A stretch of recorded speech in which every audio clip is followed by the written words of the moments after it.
Le roi Chapiro a péri dans un bien étrange accident de catapulte. Son sordide conseiller Mordac menace la population. Stupide mortel! Votre pauvre roi s'est élancé vers sa mort. Maintenant, je vous laisse pleinement profiter de mes 6 jours de marche des horreurs, afin de revenir avec des pouvoirs incommensurables pour reprendre ma place sur le trône. Ha ha! Une promesse bien audacieuse pour un magicien amateur.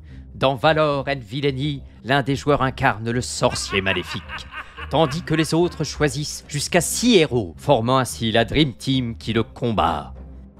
Les héros doivent travailler ensemble. Explorons les régions de la carte pour trouver les anciens sanctuaires qui leur permettront de diminuer la magie du sorcier. De son côté, Mordac met en œuvre toute la fourberie dont il dispose pour abattre les héros et accéder à des pouvoirs cosmiques. La partie se termine lorsque le sorcier fait son retour dans le royaume. Les boules de feu jaillissent dans une bataille épique contre les héros pour déterminer le vainqueur. Le système se base sur l'utilisation de points d'action pour déplacer les héros et utiliser leurs compétences. En utilisant une compétence, vous lancez les dés de votre héros et obtenez un résultat en dégâts. Pour une attaque simple, votre nombre de dégâts doit suffire, soit pour blesser la carte de sbire en la retournant, soit en la tuant d'un seul coup.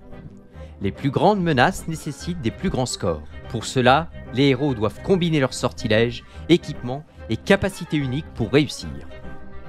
Après chacun de vos tours, vous augmenterez de niveau, améliorant vos compétences de manière significative.